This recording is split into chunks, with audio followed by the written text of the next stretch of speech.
ഇന്നത്തെ ട്രേഡിംഗ് സെഷനിൽ Indian market 1% ഉയർന്നു. കഴിഞ്ഞ ആഴ്ചയും ഇന്ത്യൻ മാർക്കറ്റ് മികച്ച പെർഫോമൻസ് കാഴ്ചവെക്കുകയും ഇൻഡെക്സ് 4% ഉയരുകയും ചെയ്തിരുന്നു. 2024 ഒക്ടോബർ മാസം മുതൽ തുടർച്ചയായ 5 മാസം ഇൻഡെക്സ് നെഗറ്റീവ് റിട്ടേൺ നൽകിയതിനു ശേഷമാണ് 2025 മാർച്ച് മാസത്തിൻ്റെ പകുതിയോടുകൂടി മാർക്കറ്റിൽ ശക്തമായ റിക്കവറി വന്നത്.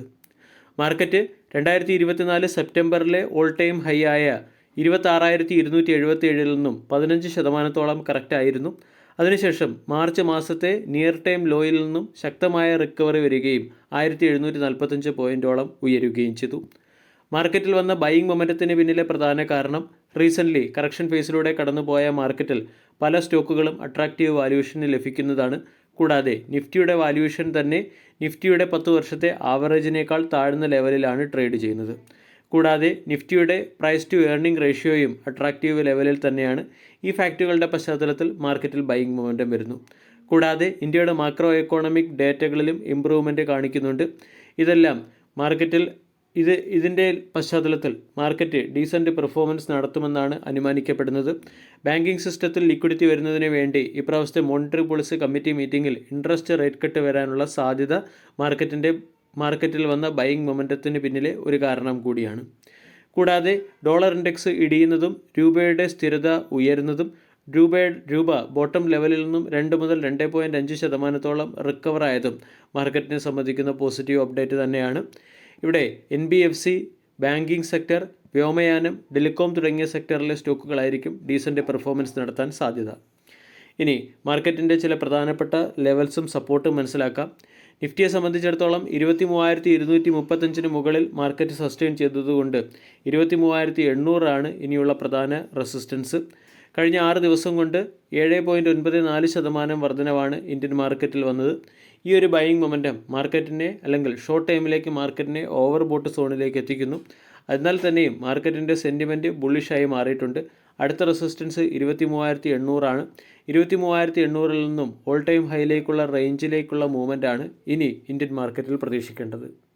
ഇന്ത്യൻ മാർക്കറ്റിൽ വന്ന ശക്തമായ റിക്കവറിയുടെ പിൻബലത്തിൽ മികച്ച പെർഫോമൻസ് കാഴ്ചവെക്കുന്ന ഒരു സ്റ്റോക്കായി മാറിയിട്ടുണ്ട് JSW സ്റ്റീൽ.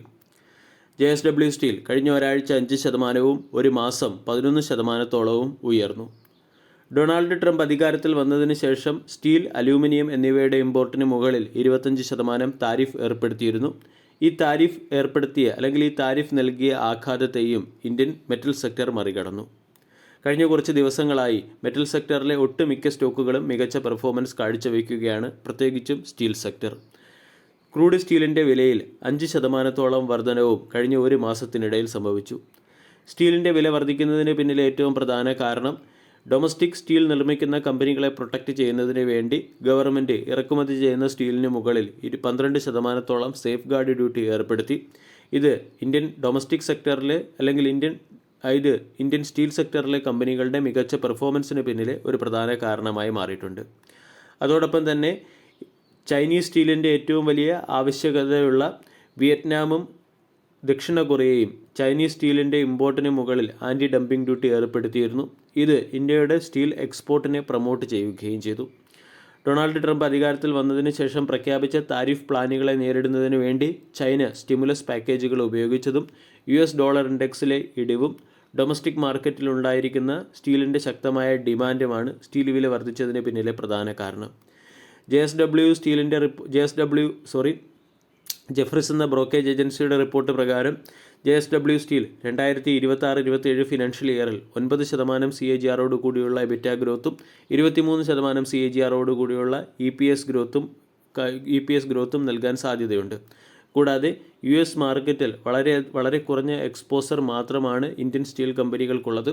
അതുകൊണ്ട് 25% താരിഫ് തീരുമാനം ഇന്ത്യൻ കമ്പനികളെ അത്ര ബാധിക്കുകയുമില്ല. ഇതിൻ്റെ പശ്ചാത്തലത്തിൽ ഫിച്ച് എന്ന റേറ്റിംഗ് ഏജൻസിയും സ്റ്റീൽ സെക്ടറിൽ പോസിറ്റീവ് ഔട്ട്ലുക്കാണ് വെച്ച് പുലർത്തുന്നത്.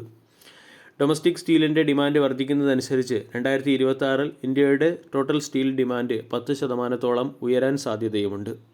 ഫെബ്രുവരി മാസത്തെ JSW സ്റ്റീൽ എന്ന കമ്പനിയുടെ പ്രൊഡക്ഷൻ റിപ്പോർട്ടും കഴിഞ്ഞ ദിവസം പുറത്തു വന്നിരുന്നു. ഈ പ്രൊഡക്ഷൻ റിപ്പോർട്ടും സ്റ്റോക്കിൽ വന്ന റാലിക്ക് പിന്നിലെ ഒരു പ്രധാന കാരണമാണ്. 2025 ഫെബ്രുവരി മാസത്തിൽ JSW സ്റ്റീലിൻ്റെ ക്രൂഡ് സ്റ്റീൽ ഉൽപ്പാദനം 23.32 ലക്ഷത്തിൽ നിന്നും 24.04 ലക്ഷം ടണ്ണായി ഉയർന്നിട്ടുണ്ട്. പ്രൊഡക്ഷനിൽ 13% വർധനവാണ് ഉണ്ടായിരിക്കുന്നത്. കൂടാതെ കമ്പനിയുടെ total production capacity 35.7 metric ton per ആനമായി ഉയർന്നു. US-ൽ കമ്പനിക്ക് 1.5 metric ton per annum production കപ്പാസിറ്റിയാണുള്ളത്. കമ്പനി അതിൻ്റെ പ്രൊഡക്ഷൻ കപ്പാസിറ്റി വർദ്ധിപ്പിക്കാനും ശ്രമിക്കുന്നുണ്ട്. കമ്പനിയുടെ ഇന്ത്യയിലെ steel production capacity 32.5 metric ton per ആനമാണ്. ഇതിനെ 34.2 മെട്രിക് ടൺ പെർ ആനമാക്കി ഉയർത്തിയേക്കും. JSW വിജയനഗർ മെറ്റാലിക്സ് ലിമിറ്റഡ് എന്ന കമ്പനി കമ്മീഷൻ ചെയ്യുന്നതോടുകൂടി ഇന്ത്യയിലെ steel production capacity 34.2 metric ton per ആനമായി ഉയർന്നേക്കും. വരുന്ന 3 വർഷത്തിനുള്ളിൽ കമ്പനി അതിൻ്റെ total production capacity 43.5 metric ton per ആനമായി ഉയർത്താനാണ് ലക്ഷ്യമിടുന്നത്. JSW സ്റ്റീൽ എന്ന സ്റ്റോക്ക് 52 വീക്ക് ഹൈക്ക് എടുത്ത് ട്രേഡ് ചെയ്യുന്നു. സ്റ്റോക്ക് ഏറെക്കുറെ റെസിസ്റ്റൻസ് സോണിലേക്ക് എത്തിയിട്ടുമുണ്ട്. എന്നിട്ടും പല അനലിസ്റ്റുകളും സ്റ്റോക്കിന് ഹയർ സൈഡിലുള്ള ടാർഗറ്റ് നൽകുന്നുണ്ട്. മോത്തിലാൽ ഓസ്വാൾ 1150 രൂപയുടെയും MK ഗ്ലോബൽസ് 1100 രൂപയുടെയും ടാർഗറ്റാണ് നൽകുന്നത്. HDFC സെക്യൂരിറ്റീസ് സ്റ്റോക്കിന് 1080 രൂപയുടെ ടാർഗറ്റ് നൽകിയിട്ടുണ്ട്. വീഡിയോ എല്ലാവർക്കും ഇഷ്ടമായി എന്ന് വിശ്വസിക്കുന്നു. Thank you.